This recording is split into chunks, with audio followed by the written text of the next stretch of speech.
నొప్పి మాయం సర్జరీ దూరం ఆపరేషన్ లేకుండా మోకాళ్ల నొప్పులకు ఆధునిక చికిత్స ప్రాణ పెయిన్ క్లినిక్.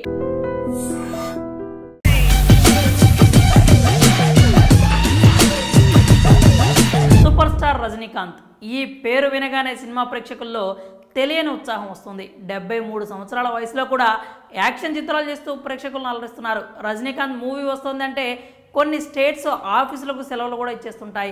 ఇంకా పాన్ ఇండియా లెవెల్లో రజనీ మూవీస్కున్న డిమాండ్ గురించి ప్రత్యేకంగా చెప్పాల్సిన అవసరం లేదు.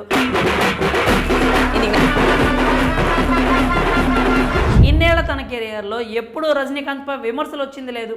రజనీతో వర్క్ చేసిన ఏ డైరెక్టర్ కూడా ఆయనపై ఆరోపణలు చేసింది లేదు. కానీ ఇప్పుడు ఒక డైరెక్టర్ సూపర్ స్టార్పై పెదవి విరుస్తున్నాడు. తాను చేసిన చిత్రం దారుణంగా విఫలమవడానికి రజనీకాంతే కారణం అంటూ ఆగ్రహం వ్యక్తం చేస్తున్నాడు. రజనీకాంత్ కథలో వేలు పెట్టబట్టే తమ చిత్రం ప్రేక్షకులను ఆకట్టుకోలేకపోయింది అంటూ విమర్శలు కురిపించాడు. మరి ఆ డైరెక్టర్ ఎవరు? అసలు అంత డిజాస్టర్గా మారిన చిత్రం ఏది? ఇప్పుడు ఎందుకు ఆ చిత్రం గురించి చర్చ జరుగుతుందో తెలుసుకుందాం.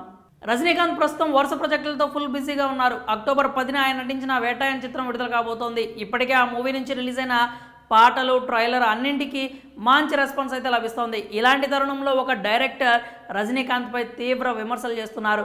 రజనీకాంత్ హీరోగా ఆయన చేసిన చిత్రం తలైవా వల్లే విఫలమైంది అంటున్నాడు. ఆ డైరెక్టర్ మరెవరో కాదు, కేఎస్ రవికుమార్. అవును, కేఎస్ రవికుమారే ఇప్పుడు రజనీకాంత్పై ఆరోపణలు చేస్తోంది. రజనీతో కలిసి ముత్తు నరసింహ వంటి బ్లాక్ బస్టర్స్ అందించిన రికార్డు ఈయనకుంది. అలాంటి డైరెక్టర్ ఇప్పుడు రజనీకాంత్ గురించి ఆరోపణలు చేయడం తీవ్ర చర్చనీయాంశంగా మారిపోయింది. ముత్తు నరసింహ తర్వాత కేఎస్ రవికుమార్ రజనీ కాంబోలో వచ్చిన చిత్రం లింగ. ఈ మూవీ అదిరిపోయే కలెక్షన్స్తో బాక్సాఫీస్ వద్ద పర్వాలేదు అనిపించింది. కానీ కథపరంగా మాత్రం విఫలమైంది. అలా జరగడానికి కారణం రజనీకాంత్ అంటూ డైరెక్టర్ కేఎస్ రవికుమార్ ఆరోపిస్తున్నారు. ఇటీవల ఇచ్చిన ఓ ఇంటర్వ్యూలో ఈ వ్యాఖ్యలు చేశారు. ముఖ్యంగా సెకండ్ హాఫ్ మొత్తాన్ని రజనీ మార్చేశారని చెప్తున్నారు. అనుష్కతో ఒక పాట, క్లైమాక్స్లో ట్విస్ట్ను రజనీ మార్చేశారు అని చెప్తున్నారు.